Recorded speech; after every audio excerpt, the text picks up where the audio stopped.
लेकिन एक बात और कहें क्या, अगर तुम जब पार्टी हारी भाई जिताए दी हो तो एक काम और हमें दिखाई दो, सो हम भरोसा कर जाएं कि तुम जिताए दी।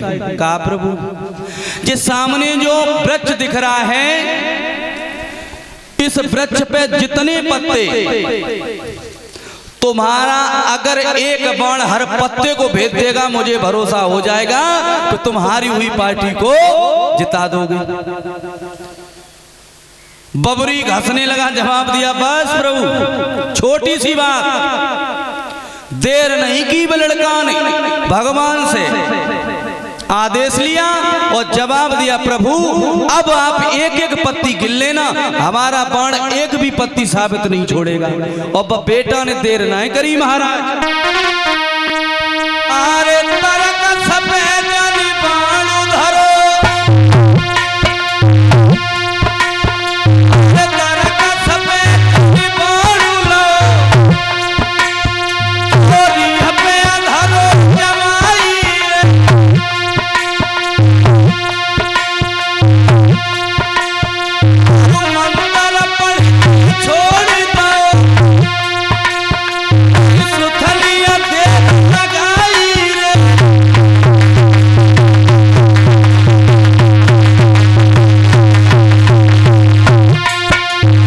बेटा ने सिर्फ 3 बाण हैं, तरकस में से एक बाण निकालो और धनुष पे रखो और अपना मंत्र पढ़ने के बाद में और वो पेड़ की तरफ छोड़ दो।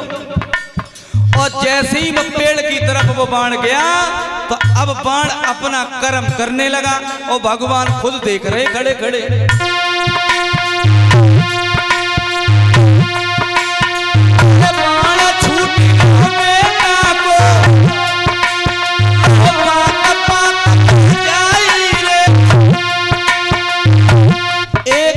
पत्ता को वो बाण भेद रहो और भगवान देख रहे खड़े खड़े। पत्ता तोड़ की और अपने पैर के नीचे दबाई लो भगवान ने।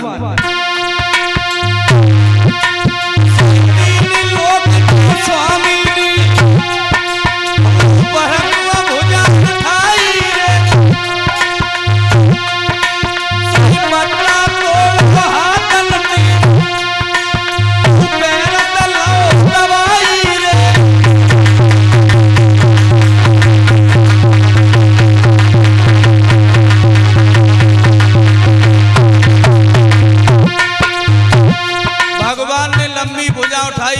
तोड़ के पैर के नीचे दाबी खड़े हो गए। सोचन लगे अगर ये पत्ता नहीं भेद पाएगो तो जो योद्धा मरेगो हम भाई बचाई सकते। लेकिन वो बेटा का बाण, उस बबरी का बाण पूरे वृक्ष के पत्तों का भेदन करने के बाद में देर ना करी वह बाण ने महाराज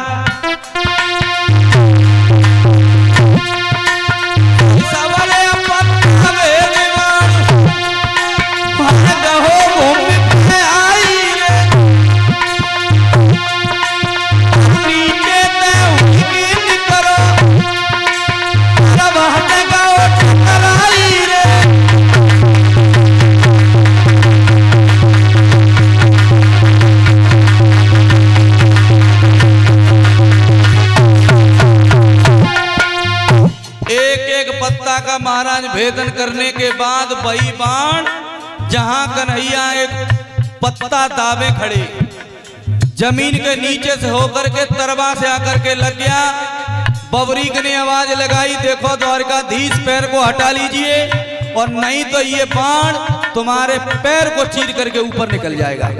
इसलिए आपसे हमारी प्रार्थना है कि अपने पैर को हटा लीजिए। जैसे ही ये देखा भगवान योगीराज कृष्ण ने खड़े के खड़े रह गए। भरोसा हो गया कि ये लड़का जो चाहेगा वो इस युद्ध में कर सकता है।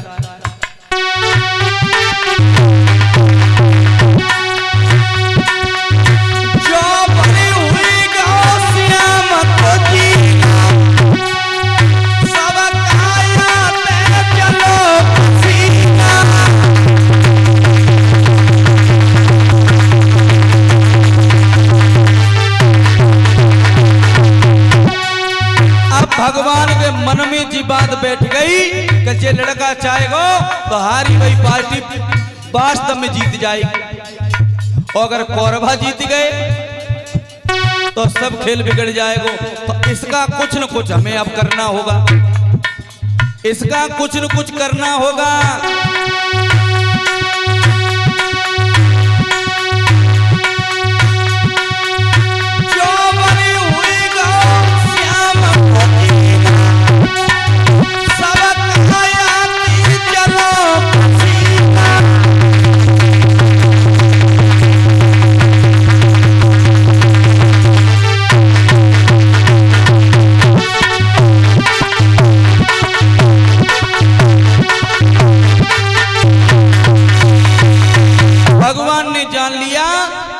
लड़का जो पार्टी हारे बात जरूर जिताए। भगवान ने देरी नहीं की, जवाब दिया देखो बबरीक, मैं मान गए तुम्हें, तुम बाणधारी हो, तुम बाणधारी हो, मैं मान गया। लेकिन अब एक बात और कह दूं। दो हाथ जोड़े बबरीक ने, प्रभु कह दीजिए कि एक शंका है क्या? ये तो मान लिया कि तुम बाणधारी हो, लेकिन अब ये भी दिखा दीजिए तुम कितने बड़े दानधारी हो। बेटा नहीं समझ पाया त्रिलोकीनाथ, अब उस पुत्र के साथ में छल कर रहे हैं, लेकिन बबरीक ने नहीं ये सोच पाया। बबरीक ने कहा प्रभु आप जो मांगना चाहते हैं मांग लीजिए, तब आपको भरोसा होगा कि हम दानधारी भी कैसे। भगवान ने कहा मैंने मांगा तुमने नहीं दिया, तो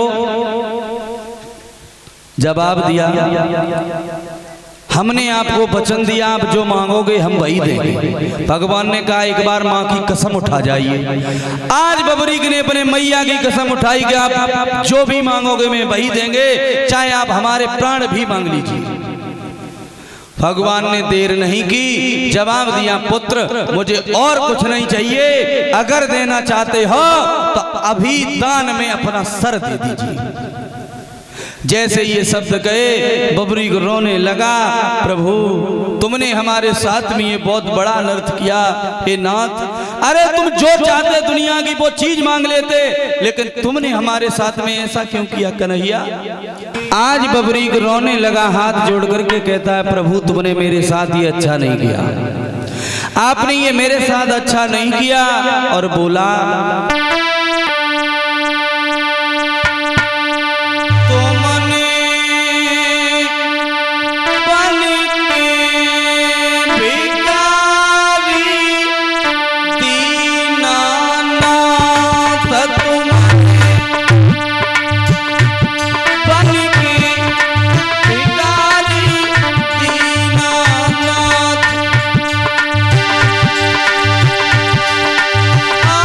मेरा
हाथ जोड़ करके कहा, प्रभु आपने हमारे साथ अच्छा नहीं किया। अरे ये युद्ध करने की हमारे अंदर बहुत चाह थी, लेकिन आपने पहले ही हमसे हमारा सर दान में ले लिया। भगवान ने जवाब दिया, पुत्र तुम बाणधारी हो सो दानधारी भी हो, मैं तुमसे इतना खुश हूं तो तुम हमसे कुछ मांग लीजिए, तुम्हारी जो इच्छा हो। हाथ जोड़ लिए, प्रभु हम आपसे क्या मांगेंगे? थोड़ी देर पहले आप हमसे मांग रहे थे, हम आपसे क्या मांगेंगे? भिखारियों से हम भीख नहीं मांगते प्रभु। वो छोटा सा बच्चा कह रहा है, लेकिन जवाब दिया बबरीक ने, प्रभु चाहिए तो कुछ नहीं, अगर अब आप देना चाह रहे हो तो सिर्फ जो हमारी चाह है वो पूरी कर दीजिए। क्या ये युद्ध हम देखना चाहते हैं? तो जब तक ये युद्ध चले तब तक हमें इस युद्ध को देखते रहे। और हमारी शादी नहीं हो पाई है। भगवान ने जवाब दिया, पुत्र जो तुम्हारे अंदर, जो तुम्हारी इच्छा है, मैं तुम्हें वरदान देता हूं, वचन देता हूं, ये महाभारत का युद्ध तुम पूर्ण देखोगे और सबसे पहले शादी तुम्हारी होवेगी, बाकी बाद में सबकी होवेगी। कलयुग में जाकर के मैं तुम्हें एक और वरदान देता हूं, तुम्हारे नाम के साथ में हमारा नाम उसे लगाना होगा, और अगर नहीं लगाएगा तो उस भक्त का कभी उद्धार नहीं होगा। तो ये जो बबरीक था, सर दे दिया दान में, इसी का नाम जो हम लोग आप जाते खाटू श्याम बोलते, ये वही बबरीक हैं, लेकिन खाटू श्याम नहीं, इनका नाम तो सही है काटू श्याम, जो इन्होंने सर काट करके दे दिया, लेकिन खाटू श्याम के नाम से प्रसिद्ध हो गए। भगवान का नाम पीछे से लगा हुआ है जो वरदान दिया। सूत जी समझा कर कहते हैं 88,000 ऋषियों से कि अब महाभारत का युद्ध जब प्रारंभ होने को चला, तब भगवान ने उस बबरीक के सर को लेकर के एक वृक्ष से ऊपर बंधवा दिया, जो बबरीक उस युद्ध को देखता रहे। अब युद्ध जब प्रारंभ हुआ, धीरे धीरे धीरे धीरे युद्ध होने लगा। एक दिन नहीं, 2 दिन नहीं, 8 दिन हो गए युद्ध होते हुए। और जब 8 दिन हो गए तो भीष्म ने ये वचन दिया था कि प्रतिदिन हम 10,000 योद्धाओं को मारेंगे। 8वें दिन दुर्योधन पहुंच गया और जवाब दिया, देखो पितामह खाते हमारा और बजाते उनका। क्यों? तुम्हारे बराबर का आज कोई योद्धा नहीं है। अगर तुम चाहो तो पांडवा कल ही मारे जाएंगे, लेकिन आप हमारे साथ ऐसा करना ही नहीं चाहते हो, खाते हो सिर्फ बजाते पांडवों का। और जैसे ही ये शब्द सुने भीष्म खड़े हो गए और जवाब दिया, दुर्योधन तूने इतने कड़वे शब्द कहे तो मैं ये प्रतिज्ञा करता हूं कल हम 5 पांडवों को मार देंगे, और नहीं मार पाया तो लौटकर मुख नहीं दिखाएंगे। ये भीष्म ने प्रतिज्ञा कर ली। अब ब्रह्मचारी के सामने कौन टिकने वाला था? और जैसे ही ये खबर सुनी कि भीष्म पितामह कल के युद्ध में 5 पांडवों को मार देंगे, तो पांडवों में शोक की लहर दौड़ी गई। सब लोग उदास हो गए, ये तो सब गलत हो गया। कुंती खड़ी है, कुंती भी रो रही है, और कुंती जो सोच रही कि अगर काऊ को नौजवान लड़का गलती कर दे तो बके बाप ते कहा था, बके बाप ते शिकायत करे, लेकिन आज तो हमारे बड़ू बूढ़े ही नहीं गलती कर दी, अब हम किन से जाएं? तो रोई रही है मैया खड़ी खड़ी। कन्हैया को बुलाओ। अरे कुंती रही बिलखाई और ललन की लेखम पिया रोई।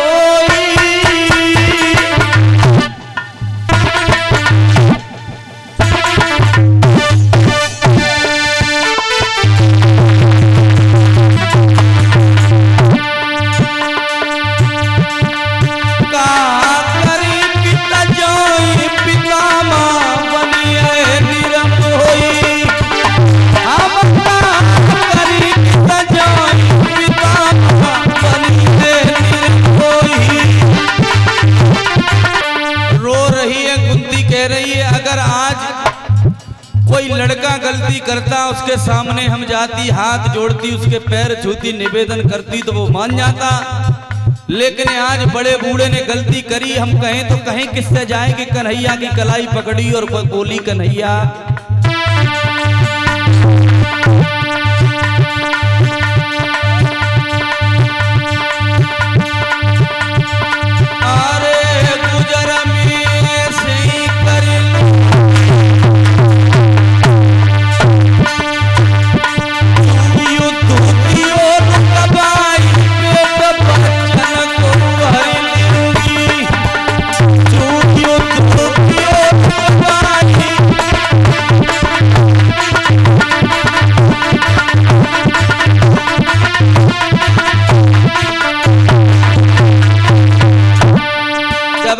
कन्हैया ऐसो करो तुम जो युद्ध को रुकवाए दो। ऐसी जगह हमें ना चाहिए, ऐसी जगह में हम क्या करें जो हमारे लड़के ही मारे जाएंगे। हम करेंगे तो करेंगे कहाँ। तो आपसे हाथ जोड़ करके निवेदन है आप ये युद्ध रुकवा दीजिए, हमें जगह ना चाहिए। कन्हैया ने जवाब दो, देख बुआ जो रोएबे को समय नहीं है, कोई न कोई उपाय ढूंढबे को समय है। लेकिन कुंती बोली कन्हैया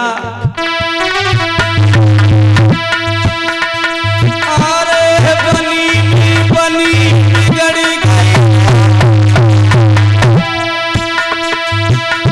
अब कहाँ करी कन्हैया सब दिल पी गई रे। हम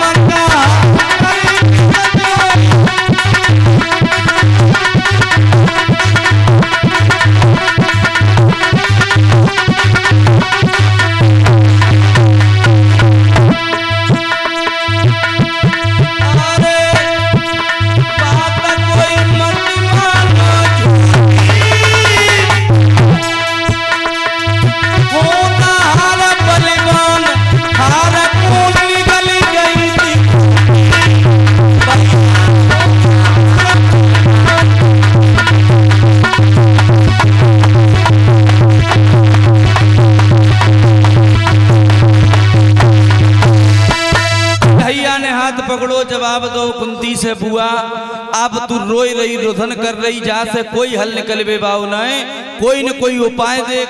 कुंती ने हाथ जोड़ ले, बेटा हमारे पास नहीं, अगर तू कछु कर सके तो करके देख। और हमें तो यही लग रही कि कल हमारे जो गोदी के खिलौना एक बचबे बाई नहीं। कन्हैया ने जवाब दो बुआ अगर द्रौपदी बहन को हम रात्रि के समय कहीं लेके जाएं तो कोई ऐतराज तो ना। कुंती ने जवाब दो बेटा हमें काहे को ऐतराज, तेरी बहन है तू ले जा। आज अपनी बहन द्रौपदी का हाथ पकड़ लिया और लेकर के चले। कहा द्रौपदी से कह रहे हैं देख बहन भीष्म ने प्रण करो सवेरे पांचों पंडन मार दी और तुम्हें आधी रात्रि के समय हम लेकर के चल रहे हैं।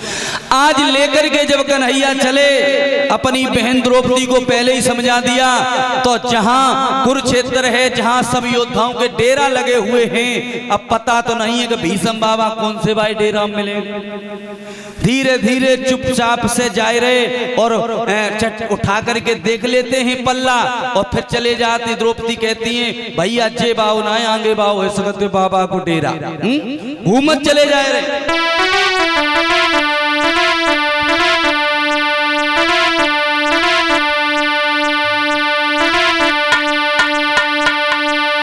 लगाई रही कुरुक्षेत्र को फेरा, लगाई रही कुरुक्षेत्र में फेरा, लगाई रही कुरुक्षेत्र में फेरा,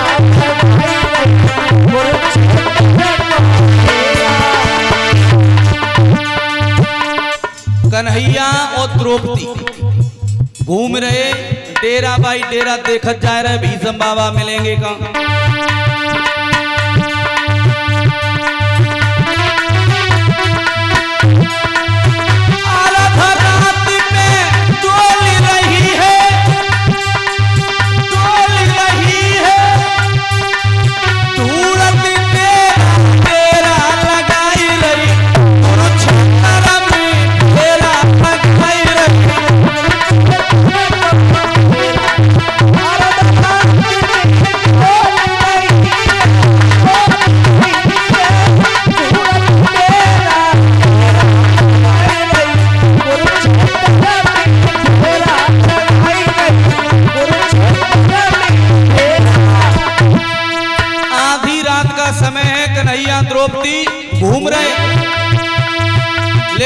भीषम बाबा सोए न, आधी रात्रि के समय डेरा में बैठे, हाथ में माला लाए, भजन कर रहे। द्रौपदी जैसे ही पास में पहुंची, उचकाए के देखो भीषम बाबा जैसे ही नजर पड़े, भाग के आई कन्हैया भैया चाई में। भीषम बाबा चाई में बैठे करिका रहे, बोली भैया भजन कर रहे बैठे। अच्छा माला घूम रही भीषम की, अरे भीषम की लड़को बंधिलो आई रही, कुरुक्षेत्र में घेरा भाई रही, कुरुक्षेत्र में घेरा। माला घूम भैया बाबा की, भैया बाबा की लड़को बंधिलो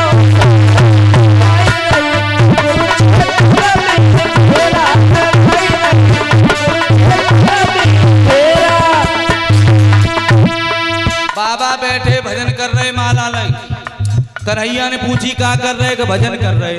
कन्हैया ने कही देख बहन यही सही मौका है, बाबा नेत्र बंद किए बैठे, तू एकदम से जा और उनके पैर पकड़ लिए, और तू जैसे ही पैर पकड़ेगी तो बाबा तो जरूर आशीर्वाद देंगे, सौभाग्यवती।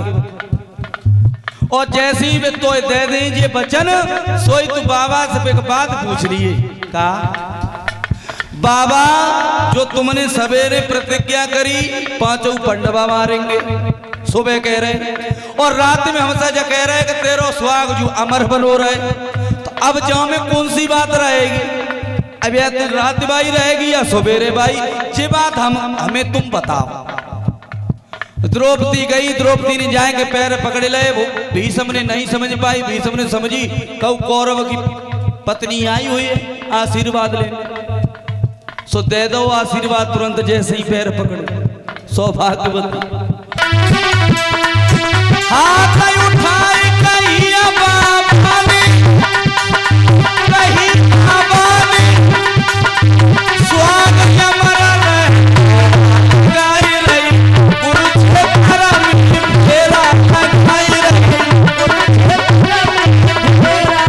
हाथ उठाए कहिया बाबा ने, कही बाबा ने स्वागत अमर घेरा खाई रही, कुरुक्षेत्र में घेरा खाई रही।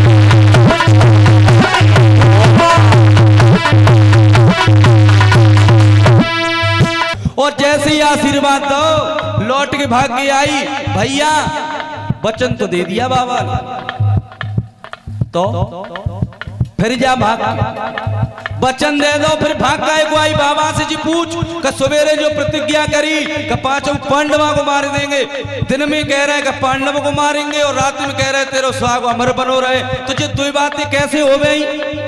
पूछ गया। और द्रौपदी फिर गई, हाथ जोड़े जवाब दो बाबा। और जैसी द्रौपदी की आवाज सुनी, एकदम से भीषम ने माला दूर फेंक दी। द्रौपदी तू? जवाब दिया हाँ बाबा। द्रौपदी ये तूने क्या किया? जवाब दो बाबा, हम वही तो हमसे पूछने आई हूं। क्या आपने ये प्रतिज्ञा की कि सुबह होगा युद्ध, हम पांचों पांडवों को मार देंगे, अबे क्या कह रहे हो बाबा? थोड़ी देर पहले कही,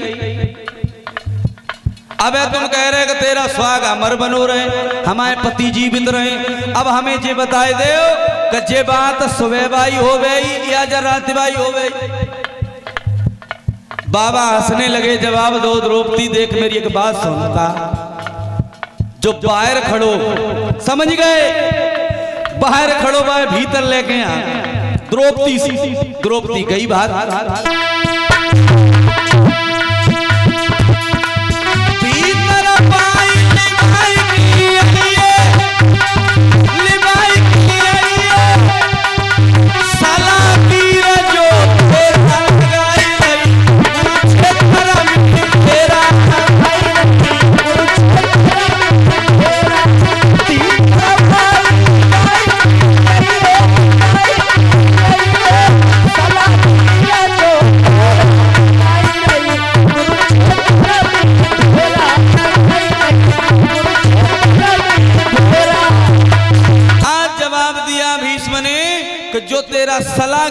बाहर खड़ा है उसे लेकर के आ, तब बताएंगे द्रौपदी।